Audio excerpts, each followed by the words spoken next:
שאת רק צריכה לבחור היה לי איזה סיפור סינדרלה כזה.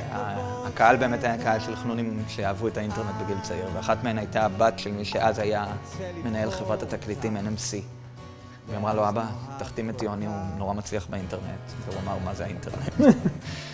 אבל בסופו של דבר ככה הוחתמתי.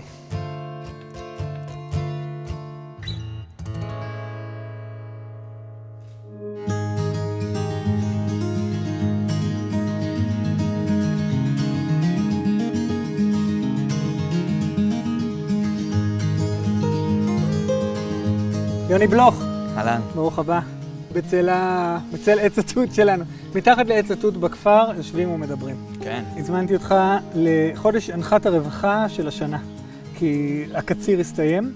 חקלאי, הוא ישר אומר, אני עוד רגע צריך לזרוע שוב. אין רגע דל. ואולי מוזיקאים, או אנשי הייטק, או אני לא יודע, יזמים זה אחרת, נדבר על זה. בינתיים אנחנו כותבים פה קצת תותים אפגנים. אכלת את זה פעם? קשה לי להאמין. מזגתי לך. ואני פשוט אוכל ככה? ממש ככה. לא צריך לשטוף? כלום. אורגני לגמרי. וואו. טעים מאוד. כן. תמיד כשאני אוכל משהו טעים מעץ, זה מרגיש לי כאילו כסף כן גודל על העצים. יאללה, בוא למטבח.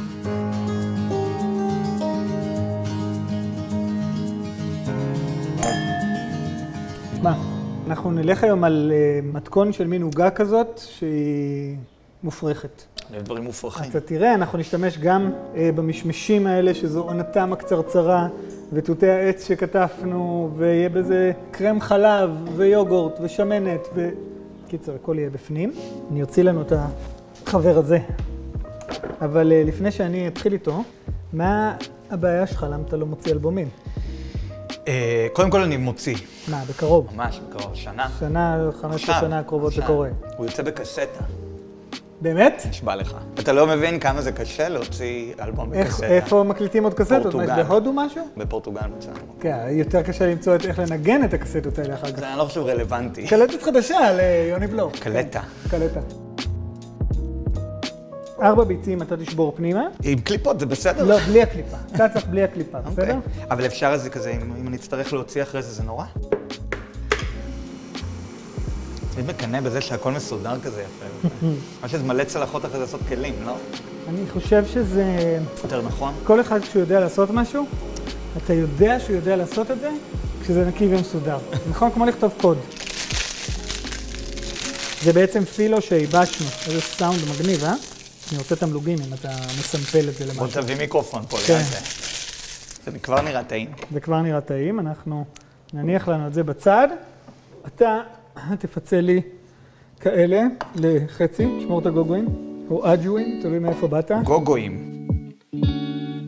אז התחלנו לדבר על עניין האלבום, ואמרת שאתה סוף סוף מוציא אותו. כן. אבל כן היה איזה רגע, לפחות כך היה נדמה. פרשתי. כן, שגילית את האור שבהייטק. תראה, הדבר, אני זוכר שאחותי שהיא ציירת, משהו דיברנו בזה, ואז היא אמרה, בסדר, יוני כבר לא אומן. ואיך הרגשת? באותו רגע רציתי להרוג אותה. אבל היה איזה רגע שאמרת, אני עוזב את זה? אני לא יודע מאיזה סיבה. לא, לא, ממש לא. קודם כל בכלל, כשרק הקמנו את החברה בהתחלה, היה לי נורא קל, כי הקמתי אותה יחד עם הלהקה שלי. אז חברת סטארט-אפ הזו, שהיא כבר לא סטארט-אפ, נכון? אחרי כמה שנים אתם מפסיקים להיות סטארט-אפ? את האמת שכל עוד אנחנו מפסידים כסף, אנחנו סטארט-אפ, אז אנחנו עדיין סטארט-אפ. כן. אז ספר רגע, מה החברה הזו עושה? החברה הזאת פיתחה טכנולוגיה של וידאו אינטראקטיבי, שבמקור יוצר כדי לעשות... קליפים של מוזיקה, עשיתם לטובי בנותינו, ראיתי. מקולפליי לבוב דילן, לכל מיני... שמה, הפטנט זה שאתה בוחר לבד איך זה ייגמר, נכון? זה לא הפטנט, הפטנט זה וזה בגלל שזה בא ממוזיקה, זה שכשאתה עושה את כל הבחירות האלה, הוידאו ממשיך כאילו סימלסלי. אני לא יודע איך אומרים את זה, אתה יודע, באופן חלק והמשכי. אני חושב שאף אחד לא ממש היה חשוב לו את הדבר הזה עד שלא הגענו ורצינו לעשות את זה במוזיקה, כי רק במוזיקה, אתה יודע, האוזניים לא ממצמצות. אז סלח לי רגע שאני מחווה דעה בנושא של הון סיכון, כן. אבל לא הייתי צריך לסכן את ההון שלי על וידאו שעובר סימלסלי בסוף של קליפ למשהו אחר. זה כאילו, זה שוק? יש לזה שוק? אתה יודע. אז זה היה מאוד מגניב, זכינו בפרסים גדולים ועשינו דברים. השתמשו בזה גם בכל מיני דברים כמו נטפליקס עם מראה שחורה, אבל כלכלית יש משהו בדבריך. אתה יודע, אחד השימושים הראשונים היה דווקא באוכל, שבאמת עשינו עם ג'יימי אוליבר. זה שף אזוטרי מאנגליה, נכון? הוא אגב גם הזמין אותי. כן. אמרתי לו, אני לא יכול. אני לא יכול, אני צריך לבוא לפה. כן. אבל הרעיון היה שהוא כאילו, זה המתכונים שלו, אבל אתה בהתחלה אומר לו, אבל הבת שלי לא אוכלת גלוטן. כזה, אין בעיה, אז ואז כזה, אבל רגע, אני נורא שונא ברוקולי, או... ואז זה משנה את המתכון תוך כדי? כן, ותוך כדי, שזה נורא נחמד, כי הוא מגיב לך. באיזה שנה התחלתם את הסטארט-אפ הזה? ב-2011. זה פחות או יותר הסוף של הקריירה המוזיקלית שלך הייתה, אז לא? האלבום האחרון שלי יצא ב-2009, נראה לי, או 2008. אבל הוצאתי כמה שירים. נכון. כן. אבל אני לא מבין, אתה באמת מרגיש שאתה מתקיף אותי. קודם כל, אני מתקיף אותך כי זה קצת מעצבן אותי. אנחנו הולכים ביחד, נגיד, גיל ה-20 שלנו, אתה שר על מה שמעניין אותי. גיל ה-25, אתה שר על מה שמעניין אותי. אני מגיע לגיל 40 ואתה עדיין שר על מה שמעניין אותי בגיל 25. אני רוצה שתתבגר איתי. קודם כל אין הרבה כאלה, אתה יודע, אנשים... אין הרבה אומנים כאלה? לא, אין הרבה אנשים שמתבגרים ועדיין מחפשים מוזיקה חדשה, באמת אגב. תשמע, אני נסעתי חצי ארץ בשביל לשמוע את יהודית רביץ, או את אהוד בנאי, או את לא משנה, את מי שאהבתי, כי מה שהם אמרו היה לי חשוב, הרגשתי קרבה, הייתה איזו הזדהות עם הדמות, אתה כיליד באר שבע אמור לדעת שיהודית זה יהודית. לגמרי. אני מרגיש שהמוזיקה עבורך הייתה איזשהו סוג של safe place, של מקום בטוח, נכון? בגיל צעיר, וגם איכשהו זה יצא לך במחשב, נכון? כן, כן. עבדתי במקדונלדס, ועם הכסף קניתי מיקרופון ומיקסר קטן וכרטיס קול, והעליתי שירים לאתר שעדיין קיים, שנקרא במה חדשה. שהוא היה, אתה יודע, עדיין. זה הפך להיות איזה מין סמל מזהה שלך ושל אחרים, גם בני דורך, שהמקום הזה היה במה האלטרנטיבית האמיתית, למוזיקה שקרתה אז בארץ. וגם זה היה קצת מקום מפלט לאנשים שיותר מסתדרים עם מחשבים, נראה לי, מאשר עם בני אדם. תראה, זה היה כזה בתקופה של כזה, וואו, תשמע את יוני, הוא גדול באינטרנט. מה זה האינטרנט? מה זה האינטרנט, כן. ספר לי עוד. אז פנית לדבר הזה כי מה? כי לא הכרת מוצא אחר, או כי זה היה נראה לך... לא, זה לא הכרתי, לא היה מוצא אחר. תשמע, לא, מה זה לא היה מוצא אחר? יכלת לנסוע לתל אביב, לקחת אוטובוס. קודם כל שלחתי... לפנות לאשר ראובני, להביא לו את הקסטה. אז קודם כל שלחתי את הדיסק שלי. יש לי את המכתב סירוב משלושת החברות תקליטים. בתור מישהו שכאילו היה בבאר שבע וקצת תקוע בבאר שבע גם, אז כאילו לא כל כך, לא הכרתי סצנה או לא ידעתי כלום. כשאני הופעתי פעם ראשונה בחיים שלי, זאת הייתה ההופעה החמישית שהייתי בה בחיים שלי. אז את הדבר הזה אנחנו נכניס רגע לתנור, בזמן שאנחנו נכין את הקומה השנייה, שהיא הקומה המרגשת. יש עוד קומה? כן, עוד לא, אנחנו ממש בתחילת הדרך, יש על זה גם עוד קטר. כן. אבל בסדר, זה ייכנס רגע לתנור. טוב, במה חדשה, כן. ופתאום המוזיקה קורית, ופתאום יש לזה, לא. בהתחלה זה לא קרה. מה זה בהתחלה? כמה זמן זה לקח? היה כמה חודשים קשים שממש היו צוחקים עליי. מה זה חודשים קשים? אנשים שולחים שיר לגלגלצ והוא מתפרסם אחרי מותם. כן, כן, לא. אתה יודע, בסדר, כמה חודשים. כן. ואז המוזיקה התחילה לקרות. באתר. באתר. היה שם תמיד את 10 המקומות הראשונים במוזיקה, ואני הייתי כל 10 המקומות הראשונים. אני זוכר שמישהו פעם בגלל שאני יצא בדברים האלה, ואמרתי לו, תראה, תתחרה במשהו שאתה לבד בו. אתה בעצם היית המהפכה המזרחית החדשה. נכון? היה איזה עולם של מוזיקת קסטות, שפתאום חדר למיינסטרים, ואז היה העולם של חנונים בבמה חדשה, שפתאום חדר למיינסטרים. לא, אתה יודע, דווקא זה היה לי איזה סיפור סינדרלה כזה. הקהל באמת היה קהל של חנונים שאהבו את האינטרנט בגיל צעיר, ואחת מהן הייתה הבת של מי שאז היה מנהל חברת התקליטים NMC. והיא אמרה לו, אבא, תחתים את יוני, הוא נורא מצליח באינטרנט. והוא אמר, מה זה האינטרנט? אבל בסופו של דבר ככה הוחתמתי. אנחנו יצא לנו אחרי זה לעשות כל מיני שירים לסדרות טלוויזיה, כמו הפיג'מות והשיר שלנו. נגיד השיר הזה שאנחנו נשמע היום. כל כך הרבה שירים.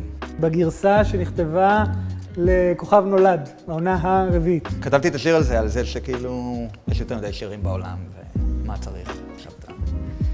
ואז במקרה יואב צפיר שמע את זה ואמר כזה, אם מחליפים את זה במילה אחת, זה כאילו יהיה אחלה שיר אודישנים. זאת אומרת, זה היה שיר דיכאון וזה הפך לשיר תקווה. בדיוק. נכון? כן. כי באודישנים השיר הזה הפך להיות מין שיר כזה כן, הם רק צריכים לבחור אותי כדי שאוכל להפוך להיות כוכב.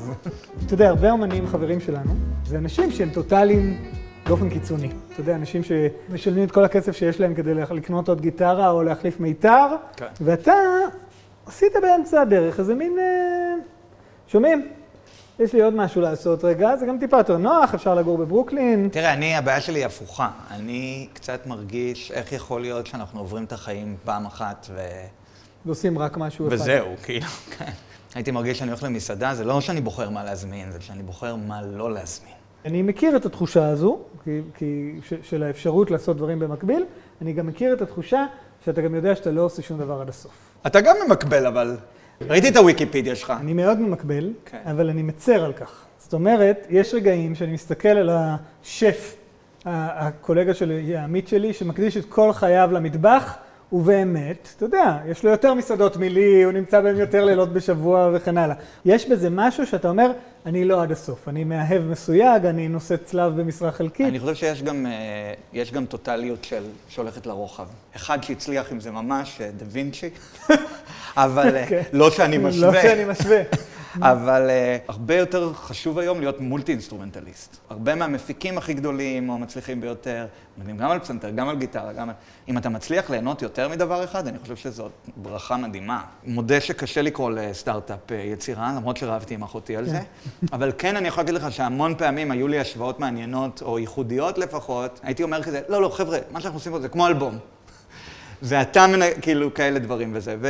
ושוב, יש לזה חסרונות ויתרונות, אבל יש לזה, זה שאתה מסוגל להביא פתרונות מעולם אחר, הרבה פעמים גורם לך לחשוב אחרת על בעיות שאחרים לא מסוגלים לראות את ה... אני קונה את זה, אני קונה את זה לחיים שלי. תשמע, פה בעצם הכנתי איזה מין דייסת סולת כזה, כן? הכנו. הרתחנו חלב עם חמאה וסוכר וסולת וקצת גרדת לימון. אני חושב שמישהו פעם אמר לי שמכינים מוס שוקולד, אז כמה שיותר חלמונים יותר טעים. באופן כללי כמה שיותר חלמונים יותר טעים. אז יש לנו כאן את העוגה הזו, שכבר עברה מעין חצי אפייה, ואנחנו פשוט ניצק מעליה את הקרם המדהים הזה.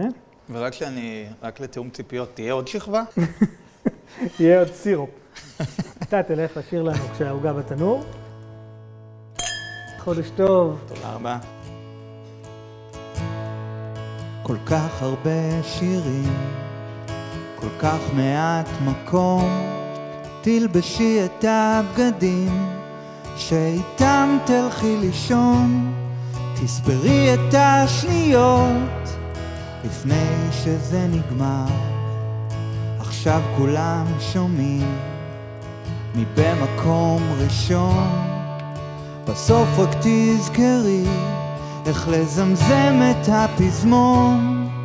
השיר עוד לא התחיל והנה הוא נגמר. את רק צריכה לבחור אותי ולקוות שגם אני ארצה לבחור אותך, ואז נאהב כל כך. כל כך הרבה מילים שלא אומרות דבר, איך פתאום אני מבין שהרגע כבר עבר. רקדתי לבד, חיכיתי שתראי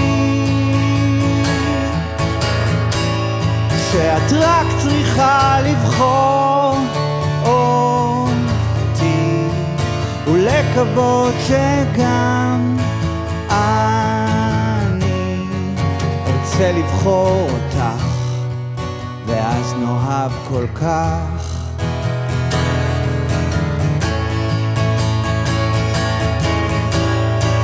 את רק צריכה לבחור אותי ולקוות שגם אני ארצה לבחור אותך, יהיה לנו כל כך טוב.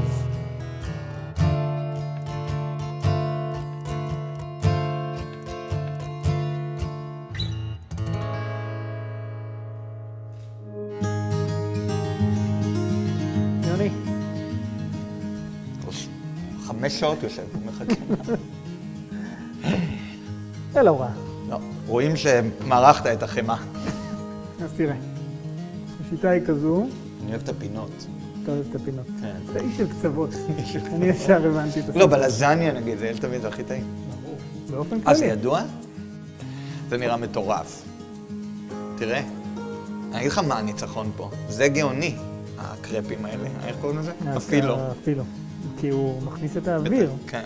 אצלנו נוהגים להוסיף מעט שמנת ודבש בצד.